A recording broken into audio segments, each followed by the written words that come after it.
Il existe un amour qui ne se défait pas avec le temps, qui ne se perd ni dans la distance ni dans les conflits. Un amour qui ne dépend pas des circonstances, parce qu'il transcende les formes et touche ce qu'il y a de plus essentiel dans l'âme. Lorsque l'amour est vrai, il devient une force vivante dans l'inconscient, un appel silencieux mais inébranlable. C'est dans cet espace mystérieux que l'univers commence à conspirer, non pas comme par magie, mais comme synchronie. Carl Jung nous enseigne que certaines rencontres ne sont pas de simples coïncidences. Elles sont nécessaires à notre chemin d'individuation. Dans cette vidéo, nous plongerons dans les mystères de l'amour véritable selon la perspective jungienne et comprendrons pourquoi, lorsqu'il est authentique, rien ne peut l'écarter de sa destinée. Laissez un commentaire. Quand l'amour est vrai, il trouve son chemin. Profitez-en pour vous abonner à la chaîne, activer les notifications et nous soutenir. Cela renforce cet espace de conscience et nous permet de continuer à partager ce type de contenu. Pour Carl Jung, l'amour véritable n'est pas seulement une émotion, mais un processus profond de transformation intérieure. Il se manifeste lorsque deux personnes se rencontrent non seulement dans leur personnalité consciente, mais aussi dans leurs profondeurs inconscientes, agissant comme des miroirs, révélant ce qui est caché en chacun. En effet, l'amour authentique active des contenus inconscients, notamment la projection et l'ombre. Quand quelqu'un nous attire intensément, nous projetons souvent sur lui des aspects de notre propre psyché que nous n'avons pas encore reconnus comme nôtres. Pourtant, l'amour réel va au-delà de l'idéalisation. Il résiste à l'effondrement des fantasmes car, à travers la douleur et le conflit, il continue de dévoiler des vérités essentielles. Il nous pousse vers l'individuation, ce processus par lequel nous devenons vraiment nous-mêmes, intégrant les opposés, féminins et masculins intérieurs, égaux et inconscients, moi et autres. Jung a également introduit le concept de synchronie, qui désigne la survenue d'événements significatifs sans lien causal apparent, mais profondément reliés au niveau symbolique. Dans les relations véritables, ces synchronies surgissent fréquemment, comme si l'univers conspirait en faveur de la rencontre. Cela ne signifie pas l'absence de défis, mais la présence d'un sens. L'union de deux âmes qui se reconnaissent au-delà du temps et de l'espace ne se défait pas face aux obstacles extérieurs. Bien au contraire, elle se fortifie, car elle sert une croissance intérieure mutuelle. L'amour véritable, selon Jung, est un catalyseur d'introspection et de guérison. Il ne vise pas à nous compléter, mais à nous confronter à ce que nous sommes vraiment, pour permettre à l'univers d'aligner notre destinée sur le développement de l'âme. Au début de presque tout grand amour, il y a un enchantement. Nous regardons l'autre et y voyons quelque chose de sublime, d'irrésistible, de presque magique. Jung appelait cela la projection, un transfert inconscient de contenu interne vers une figure extérieure. En projetant, nous ne voyons pas l'autre tel qu'il est, mais comme un écran où se dessinent nos idéaux, nos désirs, et souvent nos propres aspects niés. Et c'est grâce à ce mécanisme inconscient que de nombreuses relations commencent. La projection est un portail, non pas un mensonge, mais un passage. Il est essentiel de comprendre que la projection n'est pas une erreur. Jung ne la qualifiait pas de défaut, mais de phase naturelle du développement psychologique. Elle révèle ce qui n'est pas encore conscient en nous. En idéalisant quelqu'un, nous projetons nos potentiels latents, ce que nous refusons parfois de reconnaître comme partie de notre identité. Le problème survient lorsque la relation reste à ce niveau superficiel et idéalisé. Tôt ou tard, le voile se déchire et ce qui paraissait parfait devient source de frustration. C'est alors que beaucoup de couples se brisent, car la personne réelle émerge, avec ses différences, ses limites et ses imperfections. Mais quand l'amour est vrai, cette chute de la projection ne détruit pas, elle transforme. La douleur de découvrir que l'autre n'est pas exactement comme on l'imaginait est le commencement d'une possibilité plus profonde, l'amour conscient. Un amour soutenu non par des illusions, mais par des choix. Le parcours de l'amour véritable passe alors par un processus de désillusion qui, paradoxalement, permet l'éclosion d'une connexion plus authentique. La projection devient une initiation. Elle nous mène à voir l'autre tel qu'il est, tout en nous obligeant à regarder en nous-mêmes et à nous demander « Que révèle cette image de moi ?» Souvent, ce que nous discernons chez l'autre, qu'il s'agisse de lumière ou d'ombre, reflète directement quelque chose que nous ne pouvons accepter en nous-mêmes. Lorsque nous tombons amoureux de quelqu'un de fort, spontané, sensible ou intense, nous sommes peut-être confrontés à une part de notre âme qui désire être reconnue. De même, si certaines caractéristiques de l'autre nous irritent, c'est peut-être que nous affrontons des pans de notre propre psyché, refusés ou réprimés. L'amour véritable devient dès lors un chemin de retour vers soi. Cette prise de conscience est cruciale. Reconnaître la projection comme partie intégrante du processus nous empêche d'accuser l'autre de nos frustrations ou de notre bonheur. Nous percevons la relation comme une chance de grandir mutuellement, chacun se découvrant à travers le reflet que l'autre lui offre. Cette conscience crée un amour plus compatissant, moins exigeant, plus résilient. Le genre d'amour qui ne se dissout pas dans les difficultés, mais qui en ressort enrichi. Par ailleurs, la fin de la projection marque le début de la véritable rencontre. L'autre n'est plus une simple image intérieure vêtue de nos désirs, mais une personne à part entière, avec son histoire, ses blessures, ses lumières et ses ombres. Et, surprenamment, même après l'effondrement de l'idéalisation, l'amour non seulement persiste, mais se renforce. Il devient réel, humain, porteur de sens. Il n'est plus au service de l'ego, mais de l'âme. Ainsi, la projection n'est pas l'ennemi de l'amour, mais son point de départ. Nier ce mécanisme, ce serait nier la nature même de l'inconscient. Jung nous invite à ne pas nous arrêter là. Il nous exhorte à traverser ce miroir, à regarder ce qu'il nous révèle et à poser la question « Qu'est-ce que cela dit de moi ?» C'est à ce moment précis que l'amour cesse d'être une simple émotion pour devenir un véritable chemin, celui de la connaissance de soi, de l'intégration et de la vérité. Toute relation profonde exige du courage, non seulement le courage d'aimer, mais surtout celui de se dévoiler. Jung nous a enseigné que chaque être humain porte en lui une ombre, ce côté mystérieux de la personnalité, composé de tout ce qui a été réprimé, oublié ou rejeté. Cette ombre n'est pas nécessairement négative, mais elle reste inconnue. Dans les relations, elle trouve un terrain propice pour émerger. Contrairement aux idées reçues, l'amour véritable ne se construit pas sur l'absence de conflit, mais sur notre capacité à affronter l'ombre que l'autre fait surgir en nous. En aimant profondément, nous prenons le risque que des aspects non résolus de notre psyché surgissent. La jalousie, le besoin de contrôle, l'insécurité, la dépendance affective, la colère, autant d'émotions peut-être indésirables, mais qui invitent l'inconscient à nous faire miroir. L'autre devient alors le reflet non seulement de ce que nous admirons, mais aussi de ce que nous cachons.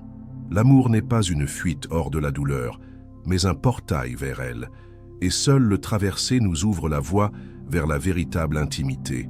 La véritable intimité ne se construit pas uniquement sur la connexion émotionnelle ou physique, mais sur la vulnérabilité, la capacité à soutenir la présence de l'autre même lorsqu'il révèle des facettes inconfortables. Surtout, il s'agit d'accepter radicalement nos propres imperfections. L'ombre se manifeste dans la menace, le rejet, la comparaison, mais aussi lorsque nous sommes gênés par la réussite, la liberté ou la force de l'autre. Plutôt que de blâmer notre partenaire, Jung nous propose de nous tourner vers l'intérieur. Qu'est-ce que cela éveille en moi? Ce travail intérieur est essentiel pour qu'un amour ne reste pas un simple lien émotionnel, mais devienne une alliance spirituelle. En projetant notre ombre sur l'autre, sous forme de critique, d'exigence ou de jugement, nous refusons notre responsabilité dans notre propre processus. Reconnaître l'ombre, c'est ouvrir la relation à une dynamique de guérison. La douleur cesse d'être un obstacle pour devenir une boussole. Cette perspective transforme notre manière de voir les conflits. Ils ne sont plus des signes d'échec, mais des opportunités de croissance. Plutôt que de fuir, de taire ou d'exploser, nous apprenons à écouter ce qui s'active en nous. Le partenaire cesse d'être le problème pour devenir un allié sur le chemin de l'individuation. La relation se mue en un véritable laboratoire psychique où chaque désaccord porte une clé pour mieux se connaître. Il est aussi important de comprendre que l'ombre ne se révèle pas uniquement par l'agressivité ou l'inconfort. Elle peut se manifester dans la dépendance affective, la peur de l'abandon, le besoin constant de validation. Parfois, l'amour semble inconditionnel, mais repose en réalité sur des mécanismes inconscients de compensation. Nous cherchons à combler des vides intérieurs, à éviter la solitude ou à trouver chez l'autre ce que nous n'avons pas encore développé en nous. Dans ces situations, l'ombre travaille silencieusement et ne devient visible que lorsque la vérité nous force à la regarder en face. L'amour véritable n'est pas celui qui ne nous confronte pas, mais celui qui persiste même après la confrontation.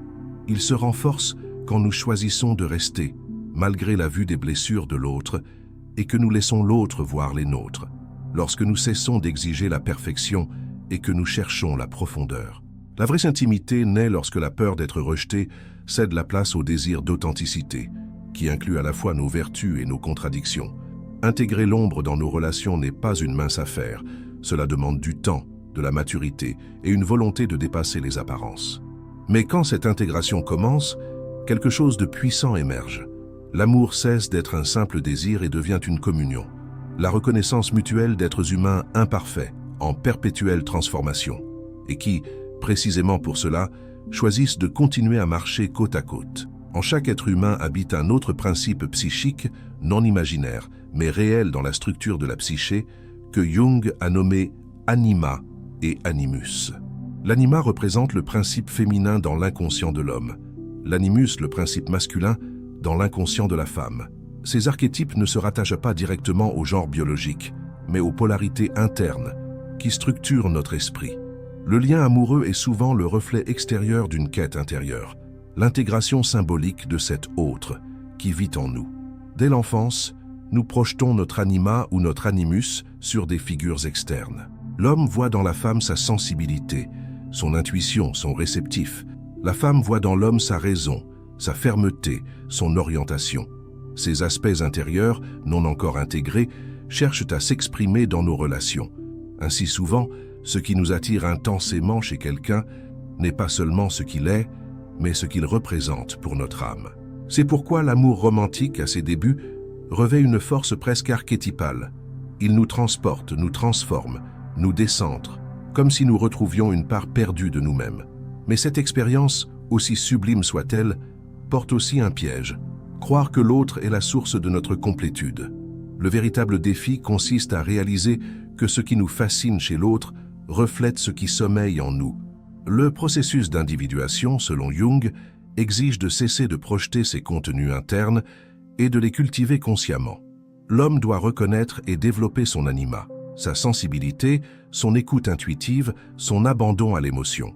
La femme, pour sa part, est invitée à intégrer son animus, son assertivité, sa clarté rationnelle, son pouvoir d'action. Quand ce travail se fait, la relation change. Elle cesse d'être la recherche d'une moitié et devient la rencontre de deux êtres entiers, unis non par besoin, mais par affinité d'âme. Cette intégration des principes féminins et masculins intérieurs est l'un des piliers de la maturité affective. Elle ne s'opère pas sans douleur.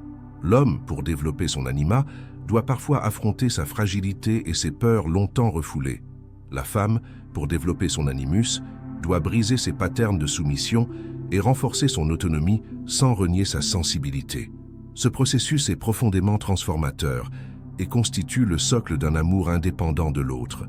Lorsque l'homme dialogue avec son anima, il devient plus apte à comprendre le monde émotionnel de sa partenaire, offrant écoute, présence et empathie. Quand la femme s'aligne sur son animus, elle se positionne avec force, clarté et assurance, bâtissant des relations plus équilibrées. La relation devient alors un espace d'expression mutuelle des principes intégrés. L'échange n'est plus une danse de besoins et de projections, mais un partage conscient entre deux âmes complètes. C'est à ce stade que l'amour révèle sa puissance la plus profonde. Il ne s'agit plus de chercher la personne parfaite, mais de célébrer ce qui a été éveillé en chacun. L'autre cesse d'être un sauveur ou un maître, il devient compagnon, miroir et témoin de notre propre cheminement. Ce n'est pas l'autre qui nous complète, mais à travers lui que nous découvrons comment devenir complet.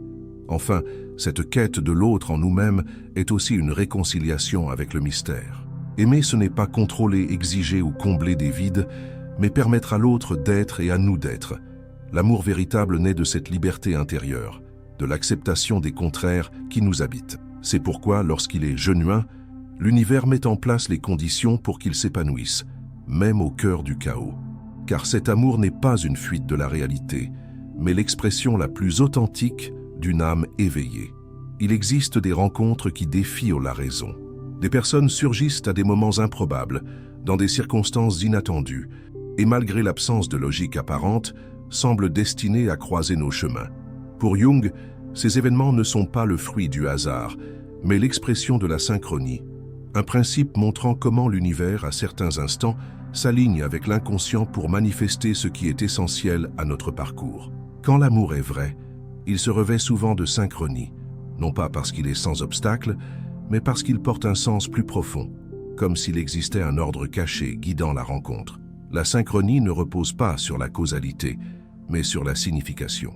Deux événements indépendants l'un de l'autre produisent ensemble un impact transcendant la logique lorsqu'ils touchent profondément l'âme. C'est comme si l'univers disait « c'est le moment ». Jung observa cela dans sa pratique clinique. Lorsque l'inconscient est prêt à un changement, la réalité externe répond souvent par des signes, des coïncidences significatives ou des rencontres imprévues. Dans le cadre des relations, ces expériences sont marquantes. Quelqu'un apparaît alors même que nous avions cessé de chercher, un appel survient à l'instant précis, une suite d'événements semble diriger deux trajectoires vers un même point. Quand l'amour véritable est en jeu, ces synchronies ne sont pas de simples curiosités, mais la langue symbolique de l'âme. Elles attestent qu'il y a un dessein dans ce lien, quelque chose à vivre, à révéler, à transformer. Et cela n'implique pas l'absence de difficultés. Plus la rencontre est profonde, plus sa force transformatrice est grande. Jung considérait ces rencontres comme sacrées. Elles sont l'union de deux individus, certes, mais aussi celle de deux récits archétypaux, de deux systèmes symboliques, de deux mythologies vivantes. C'est comme si, l'espace d'un instant, le temps linéaire s'arrêtait et que l'âme pouvait se reconnaître dans le reflet de l'autre. Et lorsque cela se produit, il n'est plus nécessaire de justifier ou d'expliquer. Le simple sentiment de sens suffit. Pour autant, la synchronie n'est pas là pour nous offrir du confort, mais pour nous guider vers la vérité. Parfois, cet amour synchronique entre dans nos vies pour nous éveiller, pas forcément pour y rester. Sa vraie valeur réside dans sa capacité à nous aligner sur ce qui doit être vu, intégré et transformé. Elle nous conduit à l'autre pour que, par ce face-à-face, nous découvrions quelque chose d'essentiel sur nous-mêmes. Et si le lien perdure, c'est parce que chacun a choisi de poursuivre ensemble, conscient de la profondeur que cette rencontre exige. Le destin n'est donc pas un scénario immuable, mais une danse entre liberté et signification. Lorsque deux âmes se croisent à un niveau profond, ce n'est pas le hasard qui les unit, mais le dessein. Et même si la raison s'y oppose, le cœur sait. Car dans ce type d'amour, une sagesse supérieure opère en silence. Des forces intérieures et extérieures semblent orchestrer les circonstances, ouvrir des voies, synchroniser les événements. Pas comme une magie, mais comme la manifestation symbolique de ce qui est prêt à naître. Cet amour qui naît de la synchronie nous enseigne aussi la reddition. Il faut lâcher prise sur le contrôle, les attentes figées, les plans mentaux. Il est nécessaire d'accueillir le mystère comme partie prenante de l'équation. Jung nous rappelle que l'âme suit sa propre logique et que souvent, les rencontres les plus significatives échappent à notre compréhension rationnelle. Ce sont des amours qui ne rentrent pas dans les récits habituels, mais qui pourtant transforment tout sur leur passage. Quand l'amour est vrai, l'univers conspire réellement, non pas pour garantir la perfection, mais pour donner du sens.